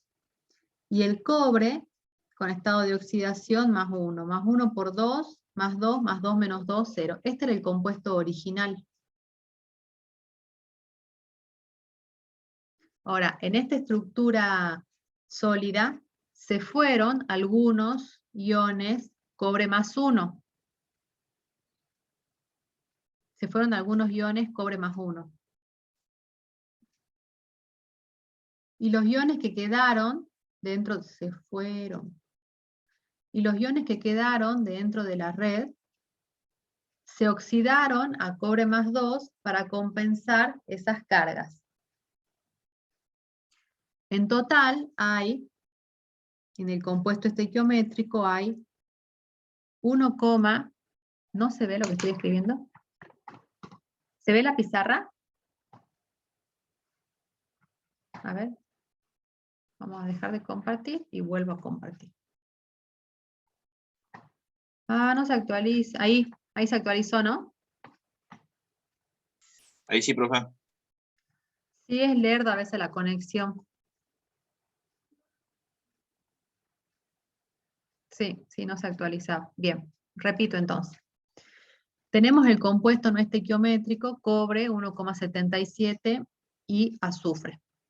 Este compuesto viene de originalmente en esta red iónica teníamos el azufre y el cobre subíndice 2. O sea, esta era una red formada por iones sulfuro con su carga -2 y por iones cuproso carga +1. En esta red, decíamos, se fueron varios iones de carga +1. Como se fueron iones, si no se actualiza porque escribo y no se actualiza. Como se fueron iones de carga +1, los iones que quedaron dentro de esa red tuvieron que oxidarse, los cobre +1, los cobre +1 restantes que había, que se quedaron dentro de la red, tuvieron que compensar esa falta de las cargas de los iones cobre +1 que se fueron, y tuvieron entonces que oxidarse a iones cobre +2 para poder compensar las cargas. Ahí se actualizó. En estos 1,77 entonces que hay de iones cobre,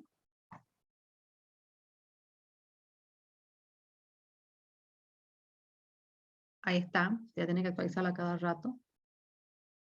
En estos 1,77 que hay de iones cobre, hay iones cobre +1 y hay iones cobre +2. ¿Cuántos iones? La pregunta es, en el enunciado, el número de iones cobre +1 y cobre +2 que hay. ¿Cuántos hay de cada uno?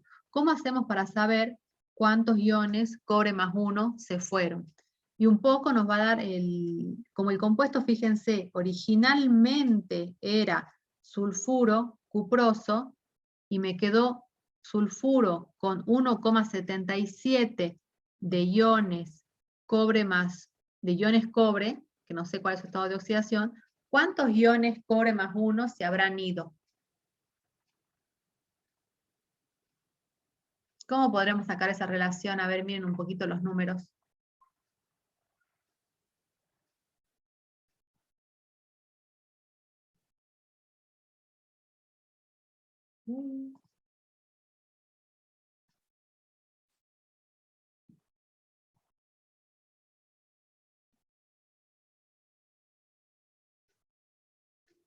¿No se les ocurre? Fíjense, esto era lo que había originalmente. Originalmente teníamos esto de iones cobre +1. Ahí se escribió, de iones cobre +1, ¿sí? Ahora nos queda, o sea que había, podríamos decir un total de, sí, bien lo que me puso acá Juan Ignacio, 0,23. 2. Y ahora en total de iones cobre, con diferentes cargas variables, nos queda 1,77. La diferencia son los iones cobre +1 que se fueron. Se fueron 0,23 de iones cobre +1. Esto sería los iones que se fueron. Entonces, de iones cobre +1. Entonces, en los 1,77 que dijimos, hay iones cobre +1 y iones cobre +2. ¿Cuánto habrá de iones cobre +2? Nosotros tenemos que neutralizar, fíjense, 0,23 de cargas que se fueron. Entonces, de los 1,77 en total de iones cobre que hay, necesitamos poder neutralizar los 0,23 que se fueron. Por lo tanto, tiene que haber 0,23 de iones cobre +2. Como se fueron 0,23 de iones cobre +1, dentro de la red, 0,23 de iones cobre +1 se oxidaron a cobre +2 para compensar esas cargas. Y me quedó, dentro de los 1,77 entonces hay 0,23 de iones cobre +2, y de iones cobre +1, los que no se oxidaron, va a ser la diferencia entre los iones que quedaron y los que se oxidaron. 7 menos 3, 4, y 7 menos 2, 5. Me da 1,54 de iones cobre +1 y no se actualiza. Ahí lo estoy actualizando, chicos. ¿Sí? Entonces, fíjense Se fueron 0,23 de iones cobre más 1, y de los 1,77 que me quedan dentro de la red, necesito que 0,23 de los cobre más 1 que quedan dentro de la red se oxiden a cobre más 2 para compensar esas cargas. Entonces, hay 0,23 de iones cobre más 2, y de los iones cobre más 1 es la diferencia entre los iones que quedaron, que es el 1,77, menos los que se oxidaron a cobre más 2, lo que me daría 1,54. En total, entonces, en esta red hay de iones cobre más 1, 1,54, y de iones cobre más 2, 0,23. ¿Se entiende, chicos? Uy, se hizo negro. Espérenme que sí sé que se hizo negra la pantalla, chicos. No sé qué pasó. Se está actualizando, parece.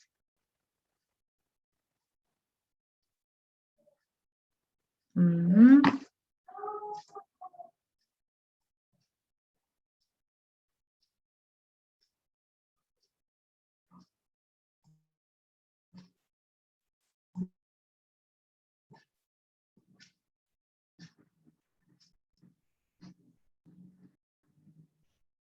Ahí está. Y ese sería el resultado final, chicos. 1,54 de cobre más 1 y 0,23 de cobre más 2.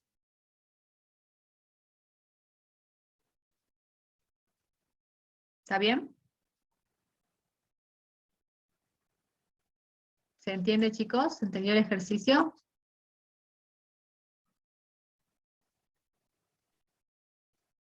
Sí, me dice acá. Sí, profe, sí se entiende. Bien. Bien. Bien. Llegamos entonces al ejercicio con bastante tiempo, al ejercicio 10B. Nos queda el ejercicio 11, chicos, que lo vamos a dejar planteado, pero no lo vamos a resolver porque yo creo que tiene un error numérico, porque yo lo resolví ayer muchas veces y no me da el resultado. Así que lo vamos a resolver, lo vamos a plantear, vamos a ver cómo llegamos a la parte analítica. Yo creo que tiene algún dato mal el ejercicio, ya lo consulté, me dijeron que me respondían en la mañana, pero todavía no me respondieron. Así que lo vamos a dejar planteado al ejercicio 11. ¿Sí? Ahora lo leemos. Un ratito, comparto.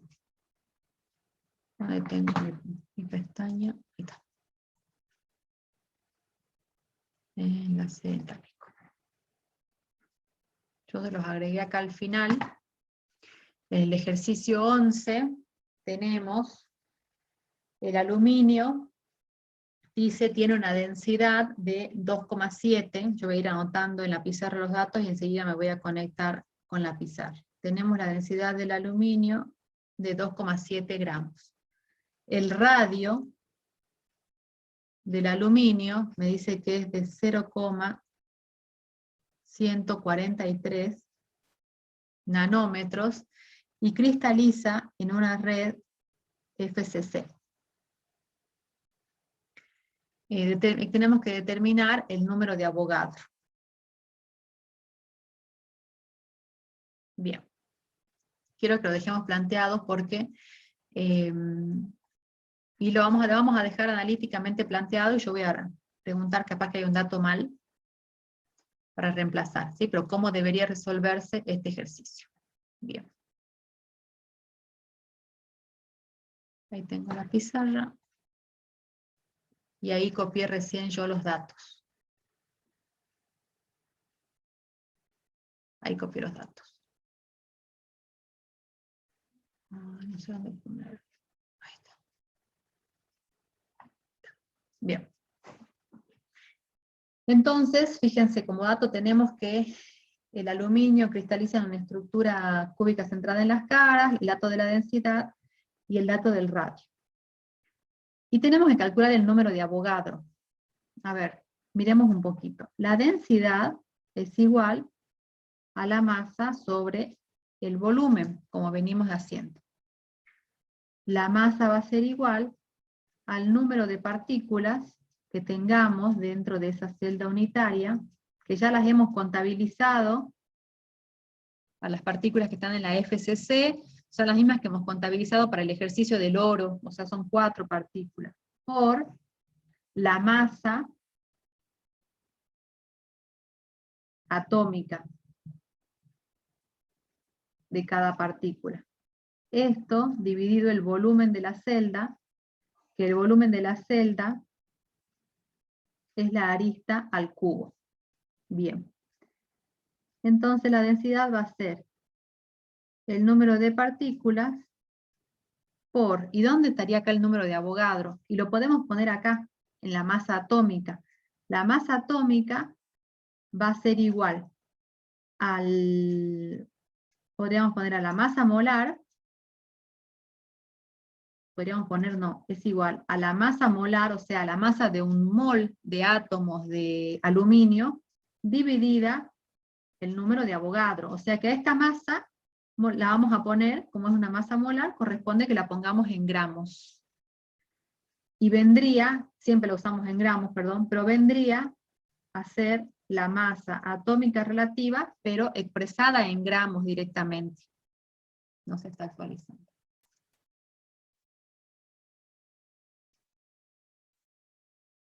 Estoy actualizando, por eso se hizo negro, chicos.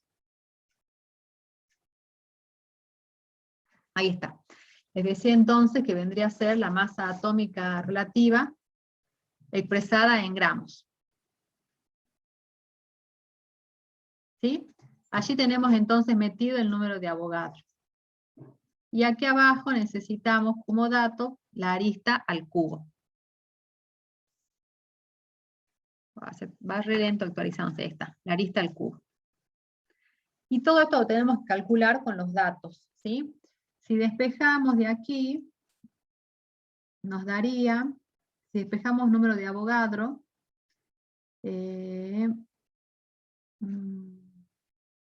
nos daría que la densidad, a ver, yo lo voy a separar un poquito para poder hacer el despeje. Nos queda número de partículas por masa molar, para que sea más fácil despejar. Número de Avogadro, y acá sería 1 sobre la arista al cubo. Entonces el número de Avogadro, que es nuestra incógnita, va a pasar a este lado. Y tenemos que el número de Avogadro va a ser igual al número de partículas por la masa molar dividido la densidad por la arista al cubo, ¿sí? De esta forma sacaríamos el número de Avogadro. Ahora veamos si tenemos todos los datos. El número de partículas lo podemos conocer porque sabemos que, que el aluminio dice cristaliza en una estructura FCC. ¿Cuántas partículas tiene la estructura FCC? Ya las hemos contabilizado en la clase de hoy. ¿Cuántas partículas eran?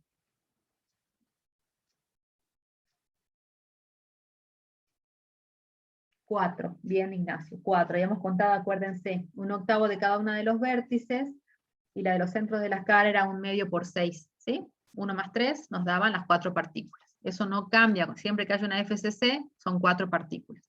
O sea que conocemos el número de partículas. A la masa molar no la conocemos, pero la podemos buscar de la tabla periódica, porque sabemos que el elemento es aluminio. O sea que podemos buscar la masa relativa, que es lo que figura en la tabla periódica, y la vamos a colocar en gramos a ese valor, porque justamente queremos sacar el número de Avogadro. La densidad la tenemos como dato. Yo creo que la densidad es el dato que está mal aquí, para que nos dé. Y tenemos que conocer la arista de la celda. La arista de la celda no la conocemos, pero conocemos el radio del aluminio. Y sabemos que cristaliza en una estructura FCC. Eso es lo que nos faltaría entonces determinar. Porque necesitamos poner esta arista en función del radio, que es el dato que tenemos. ¿Sí? Pues estará mal el dato del radio. Quizás está mal el dato del radio. Para entonces relacionar la arista de la celda con el radio del aluminio, vamos a tener en cuenta justamente que cristaliza en una estructura EFCC. Entonces, voy a hacer la cara de la estructura FCC, como estábamos haciendo hasta ahora, y vamos a marcar lo que pertenece, disculpen mi pulso, pero lo que pertenece a la celda unitaria. ¿Sí? Entonces, nuevamente, podemos trazar la diagonal de la celda, y tenemos la arista que nos interesa conocer, y aquí tenemos otra vez la arista. Y fíjense que tenemos el radio del aluminio, radio del aluminio, radio del aluminio y radio del aluminio. La diagonal es igual a 4 veces el radio del aluminio, que es nuestro dato.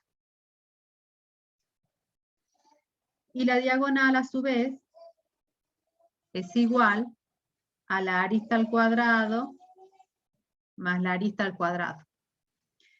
Entonces, si aplicamos Pitágoras, tenemos que 4 veces el radio, yo no voy a poner aluminio directamente, voy a poner 4 radios, que el cuadrado de la hipotenusa, 4 radios, es igual a la suma del cuadrado de los catetos. Es las mismas relaciones que estuvimos haciendo hasta ahora, solo que ahora nos interesa despejar la arista en función del radio.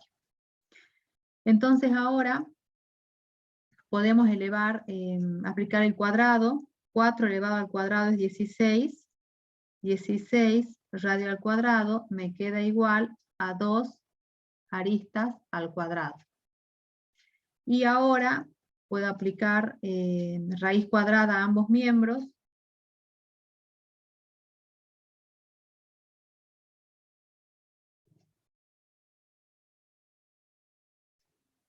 Y me queda 4 radio, y aquí me queda raíz de 2 y arista.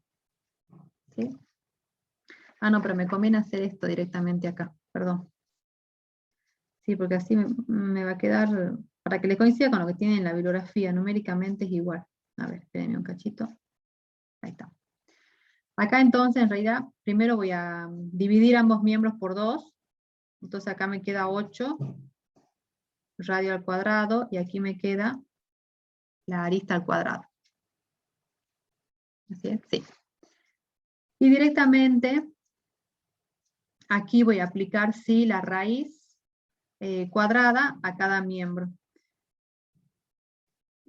Entonces, la raíz cuadrada de 8 es lo mismo decir que tengo 8 elevado a la 1 medio. La raíz cuadrada del radio al cuadrado me queda el radio. Y la raíz cuadrada de la arista al cuadrado me queda la arista. Entonces de aquí tengo esta expresión, que la arista es igual a 8 a la 1 medio del radio. Y con esto entonces ya podemos reemplazar en esta expresión. Ahora ya sabemos que la arista es igual a 8 a la 1 medio del radio. Y entonces tenemos ya todos los datos, porque conocemos el número de partículas, que es 4. Conocemos la masa molar, porque la vamos a sacar de la tabla periódica. La densidad es dato, y la arista la vamos directamente a reemplazar por la expresión que acabamos de deducir, expresando el radio en centímetros, ¿sí? Y elevando todo al cuadrado. ¿Por qué? Porque la densidad, fíjense, tenemos que poner unidades coherentes, está en gramos por centímetro cúbico, la masa molar la ponemos en gramos, entonces se nos van a cancelar todas las unidades, y esto nos debería dar aproximadamente 6,02 por 10 a la 23, que es el número de Avogadro, pero no da el ejercicio. Así que el procedimiento sería este que acabamos de ver. Yo creo que hay algún número que está mal, así que ya les voy a estar avisando en cuanto me contesten. Por el grupo de WhatsApp les voy a indicar si hay algún dato mal, a ver si me contestaron ahora. No. A ver si hay algún dato que esté mal, ¿sí? En el enunciado, para que nos dé el ejercicio. Pero el procedimiento sería este, y de esta forma entonces tenemos metido aquí en la expresión el número de Avogadro. ¿Se entendió, chicos?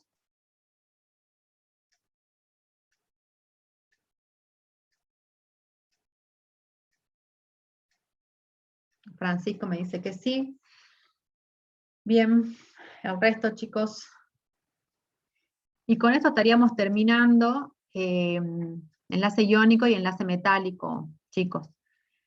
Profe, una cosa, usted tendrá para pasarnos después las opciones correctas de los adicionales para controlar. Bueno, Sara, los preparo, ¿sí? Los preparo y se los paso por el grupo de WhatsApp. Se las preparo. No, no es nada. Me voy a anotar porque si no me olvido después yo. Me comprometo y después me olvido.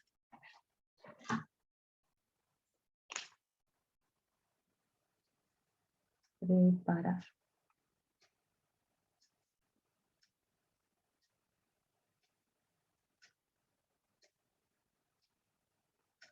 Bien. De la parte de estructuras sólidas, es importante que esto de contabilizar las partículas, por ejemplo, ustedes lo van a hacer para las 3 estructuras que van a estudiar, la BCC, bueno, de la FCC ya están cancheros porque ya lo contabilizamos varias veces en clase, y de la hexagonal compacta, pero la forma de razonarlo es similar, ¿sí? La misma contabilización les va a servir para sacar las partículas de las estructuras tipo, que son el cloruro de sodio, que vimos cuando terminamos la parte de iónico, la fluorita, el dióxido de titanio, de la misma forma se contabilizan, ¿sí? Catión o anión, por ejemplo, en el cloruro de sodio dijimos, si recuerdan, que el catión y el anión adoptan una estructura cúbica centrada en las caras, son 2 redes interpenetradas. Entonces, si ustedes contabilizan, fíjense a modo de ejemplo cómo lo van a hacer, van a decir que hay 4, sabemos que hay 4 en la estructura cúbica centrada en las caras, ¿no es cierto? Entonces ustedes fíjense, van a poner, entonces, si el cloruro de sodio, si el ion sodio está en una estructura FCC, tiene 4. Y el cloro también está en una estructura FCC, también tiene 4 partículas. 4 lo puedo simplificar por 4, y de allí saco la fórmula mínima del compuesto, cloruro de sodio, que es la que nosotros usamos normalmente, ¿sí? Porque contabilizamos las partículas de la celda unitaria, y en este caso, bueno, sus subíndices se pueden simplificar y me queda allí la fórmula mínima. De esa forma vienen las fórmulas mínimas de todas las sustancias iónicas, y bueno, es el ejercicio que ustedes van a hacer con las diferentes estructuras tipo. O sea, es importante que complementen entonces la parte de los sólidos con la parte del laboratorio, sobre todo por el tema de las estructuras, pero los razonamientos son los similares a los que vimos acá. ¿Alguna duda, alguna pregunta, chicos, de los temas que estuvimos desarrollando?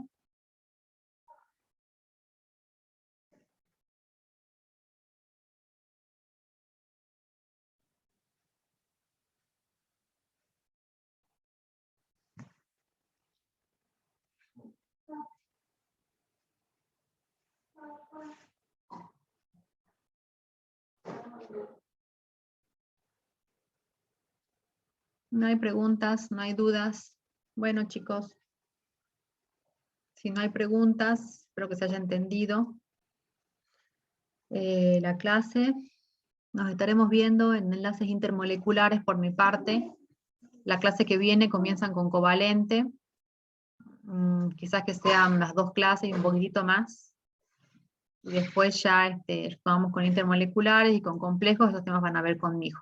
Si no hay preguntas, chicos, hasta aquí llegamos, quedan liberados, terminamos la clase. Yo voy a detener la grabación. Y